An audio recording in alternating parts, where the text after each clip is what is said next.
Hello dear students, we are continuing with the topic books of accounts and share capital. आज ਆਪਾਂ ਕਰਾਂਗੇ commencement of a business. A private company or a company having a no share capital can commence business as soon as incorporated. ਚਾਹੇ private company है, ठीक है, या फिर company वाली ਜਿਹਦੇ ਕੋਲ ਕੋਈ ਸ਼ੇਅਰ ਕੈਪੀਟਲ ਨਹੀਂ ਹੈ ਉਹ ਵੀ ਆਪਣਾ ਬਿਜ਼ਨਸ ਸਟਾਰਟ ਕਰ ਸਕਦੇ ਨੇ, ਇਨਕੋਰਪੋਰੇਟ ਕਰ ਸਕਦੇ ਨੇ. Public company must have obtained a certificate of commencement of business from the registrar before its commence business. The registrar will issue certificate only when shares up to the amount of minimum subscription have been allotted. The directors have paid the amount due from them on account of shares. The company has filed a prospect or a statement in lieu of prospectus with the registrar. Fourth condition है a statutory declaration of compliance signed by the director or secretary has been filed with the registrar. ਇਹ ਦੇਖੋ ਸਾਰਾ ਕੁਝ ਤੁਸੀਂ ਪਿਛਲੇ chapter 'ਚ ਕੀਤਾ ਹੈ. ਇਹ ਕੀ ਕਹਿ ਰਹੇ ਨੇ ਵੀ ਪਬਲਿਕ ਕੰਪਨੀ ਹੈ, ਸਭ ਤੋਂ ਪਹਿਲਾਂ ਉਹਦੇ ਕੋਲ ਕਮੈਂਸਮੈਂਟ ਸਰਟੀਫਿਕੇਟ ਹੋਣਾ ਚਾਹੀਦਾ ਹੈ ਬਿਜ਼ਨਸ ਸਟਾਰਟ ਕਰਨ ਤੋਂ ਪਹਿਲਾਂ, ਅਤੇ ਰਜਿਸਟਰਾਰ ਇਹਨੂੰ ਇਸ਼ੂ ਕਰਕੇ ਦੇਊਗਾ. ਕਦੋਂ ਕਰਕੇ ਦੇਊਗਾ? ਜਦੋਂ ਉਹਨਾਂ ਦੀ ਮਿਨੀਮਮ ਸਬਸਕ੍ਰਿਪਸ਼ਨ ਅਲੋਟਡ ਹੋਣੀ ਚਾਹੀਦੀ ਹੈ. ਉਹਨਾਂ ਦੀ ਡਾਇਰੈਕਟਰਸ ਕੋਲ ਕੀ ਹੋਣਾ ਚਾਹੀਦਾ ਹੈ? Have paid the amount due from them on account of shares. ਠੀਕ ਹੈ, ਉਹਨਾਂ ਨੇ ਪ੍ਰੋਸਪੈਕਟ ਫਾਈਲਡ ਕੀਤਾ ਹੋਣਾ ਚਾਹੀਦਾ ਹੈ ਰਜਿਸਟਰਾਰ ਕੋਲ, ਅਤੇ ਉਹਨਾਂ ਨੇ ਸਾਰੀਆਂ ਜਿਹੜੀਆਂ ਵੀ ਉਹਨਾਂ ਦੀਆਂ ਸਟੈਚੂਟਰੀ ਡਿਕਲੇਰੇਸ਼ਨਸ ਨੇ ਉਹ ਫੁੱਲਫਿਲ ਹੋਣੀਆਂ ਚਾਹੀਦੀਆਂ. ਜੋ ਕੰਡੀਸ਼ਨਸ ਉਹਨਾਂ ਨੇ ਮੰਗੀਆਂ ਨੇ ਸਭ ਕੁਝ ਕੀ ਹੋਣਾ ਚਾਹੀਦਾ, ਪੂਰਾ ਹੋਣਾ ਚਾਹੀਦਾ. ਤਾਂ ਹੁਣ ਪ੍ਰੋਸਪੈਕਟ ਕੀ ਹੁੰਦਾ ਹੈ? ਜਿਹਨੂੰ ਇਹ ਇੱਥੋਂ ਨਹੀਂ ਸਮਝ ਆਇਆ ਤਾਂ ਕਮੈਂਸਮੈਂਟ ਆਫ ਅ ਬਿਜ਼ਨਸ ਵਾਲਾ ਕੰਪਨੀ ਲਾਅ ਦੀ ਬੁੱਕ ਚੱਕ ਕੇ ਪੜ੍ਹ ਲਿਓ. Prospect means any document described or issued as a prospect including any notice, circular, advertisement or any other inviting deposits from the public or inviting offers from the public for the subscription or purchase of shares in or debenture of a body corporate. Main contents of prospects are ਕੀ ਹੈ?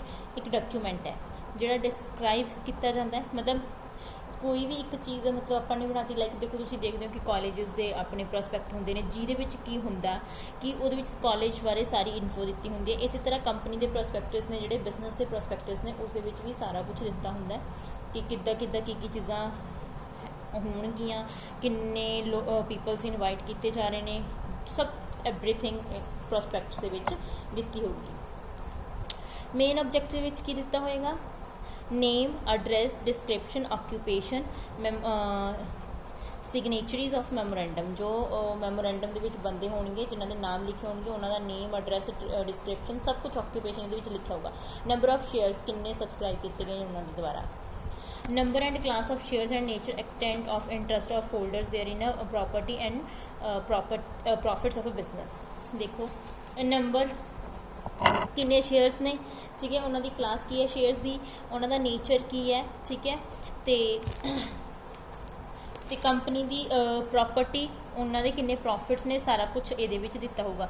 ਤਾਂ ਮਤਲਬ ਇਹ ਗੱਲ ਕਰ ਰਹੇ ਨੇ ਹੁਣ prospects ਦੀ. ਤਾਂ ਹੁਣ ਇਹਦੇ ਵਿੱਚ ਇਹ ਜਿਹੜੇ ਹੈਗੇ ਨੇ ਮੇਨ ਪੁਆਇੰਟਸ ਨੇ ਜਿਹੜੇ ਤੁਸੀਂ ਪੜ੍ਹਦੇ ਨੇ ਕਿ ਜਿਹਦੇ ਵਿੱਚ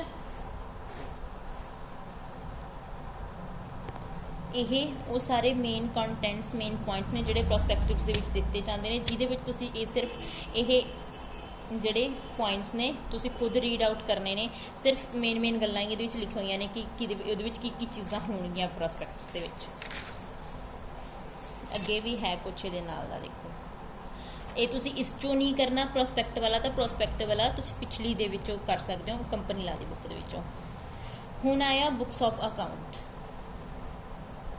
According to section 128 of Companies Act 2013, every company shall require to kept at register office with the book of account. ਹਾਂਜੀ, ਕੀ ਕਹਿੰਦੇ ਨੇ? ਕੰਪਨੀ ਐਕਟ ਜਿਹੜਾ 2013 ਉਹਦੇ ਵਿੱਚ ਰਜਿਸਟਰਡ ਆਫਿਸ ਦੇ ਵਿੱਚ books of accounts the requirement ਜ਼ਰੂਰੀ ਆ, ਹੋਣਾ ਚਾਹੀਦਾ, ਕਿਉਂਕਿ ਜਿਹੜੀਆਂ ਇਹ ਬੁੱਕਸ ਨੇ ਮੇਨਟੇਨ ਕੀਤੀਆਂ ਜਾਂਦੀਆਂ ਨੇ in such a way as to disclose of which receipts and expenditure have been taken place.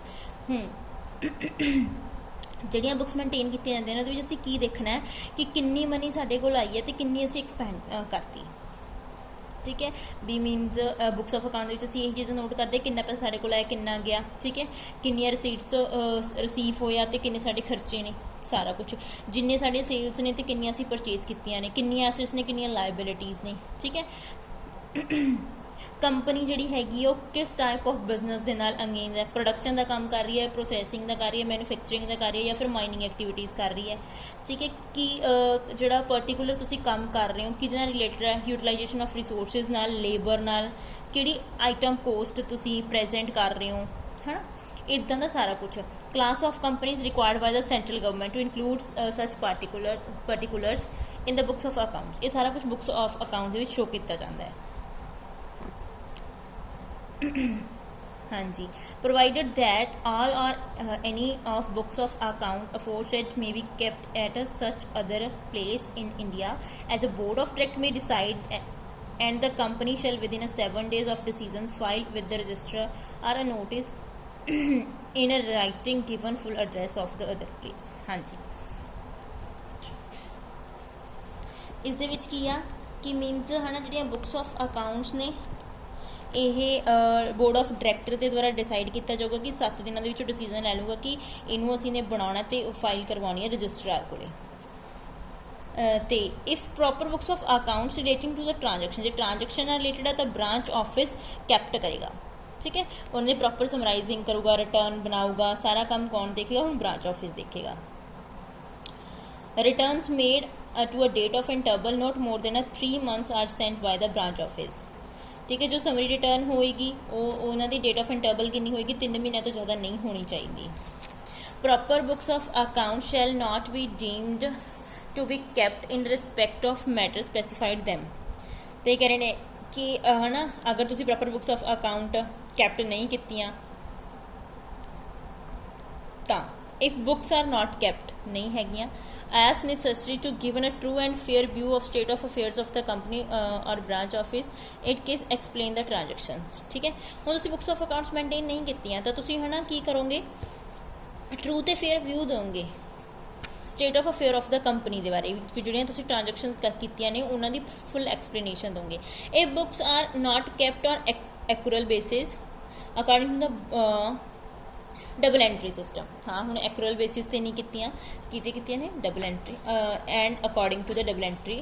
ये तो तुहानूं पता ही है कि डबल एंट्री सिस्टम से और एक्यूरल बेसिस से तुसीं नहीं कीतियां। The books of account and other paper shall be open to inspect by the director during the business hours. Books of जिहड़ी अकाउंट्स ने या कोई भी अदर पेपर्स ने वो इंस्पैक्ट किए जा सकते हैं डायरैक्टर के द्वारा बिजनेस के hours they which. The account of every company relating to a period not less than the 8 years immediately preceding the current year together the vouchers shall be in a good orders। ਹੁਣ ਕੀ ਕਰਨੇ, books of account ਜਿਹੜਾ ਵੀ company ਦੇ ਨਾਲ related ਹੈ ਉਹਦਾ period 8 ਸਾਲ ਤੋਂ ਘੱਟ ਨਹੀਂ ਹੋਣਾ ਚਾਹੀਦਾ, ਪ੍ਰੋਸੀਡਿੰਗ ਦਾ ਕਰੰਟ ਈਅਰ। ਠੀਕ ਹੈ ਜੀ, together the vouchers shall be in good order, जोड़े इन्हें एक वाउचर्स ने गुड ऑर्डर्स के विच होने चाहिए ने। हुण आया स्टैट्यूटरी बुक्स। स्टैट्यूटरी बुक्स की होंदियां ने are those which are limited by company in a statutory obligation maintain at registered office with a view to safeguard the interest of shareholders and creditors. ਇਹ ਉਹ ਵਾਲੀਆਂ books ਹੁੰਦੀਆਂ ਨੇ ਜਿਹੜੀਆਂ limited company ਦੇ ਦੁਆਰਾ ਸਟੈਚੂਟਰੀ ਓਬਲੀਗੇਸ਼ਨਸ ਦੇ ਅੰਦਰ ਬਣਾਈਆਂ ਜਾਂਦੀਆਂ ਨੇ, ਰਜਿਸਟਰਡ ਆਫਿਸ ਦੇ ਵਿੱਚ ਮੇਨਟੇਨ ਹੁੰਦੀਆਂ ਨੇ, ਜਿਹਦੇ ਵਿੱਚ ਕੀ ਚੀਜ਼ ਦੇਖੀ ਜਾਂਦੀ ਹੈ, safeguard the interest of the shareholder and creditors. ਕੀ ਮੀਨਸ ਉਹਨਾਂ ਸ਼ੇਅਰ ਹੋਲਡਰ ਅਤੇ ਕ੍ਰੈਡੀਟਰਸ ਦਾ ਜਿਹੜਾ ਹੈ इंटरस्ट है वो सेफ है या नहीं है। तो मेन स्टैट्यूटरी बुक्स किहड़ियां हुंदियां ने, registrar of investments held and their names, registrar of charges, registrar of members, debenture holders, annual returns, minutes books, registrar of contracts, registrar directors, something ये सारियां की ने स्टैट्यूटरी बुक्स ने गया।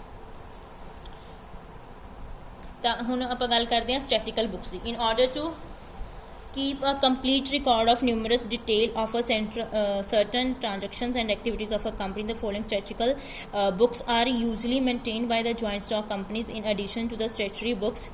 The keeping of such books in a optional the books are। हाँ जी, statistical books किहड़ियां हुंदियां ने जिहदे विच असीं numerical वे दे विच कंप्लीटली ट्रांजैक्शनस नूं रिकॉर्ड करते हैं। वो वाली सारिया एक्टिविटीज़ जिहदे विच स्ट्रैटेजिकली मैथड्स दे नाल असीं मतलब जॉइंट स्टॉक कंपनीज़ का सारा जिहड़ा काम है उन्होंने मेनटेन करते हैं। तो ये कुछ आ वाली सारिया बुक्स हैगियां ने, देखो। तो जो नैक्सट टॉपिक है डिवीजन ऑफ शेयर कैपिटल, ये असीं कल की क्लास दे विच स्टार्ट करांगे। वैसे ये आपां ऑलरेडी पहलां कर चुके हैं, बट चलो कोई गल नहीं।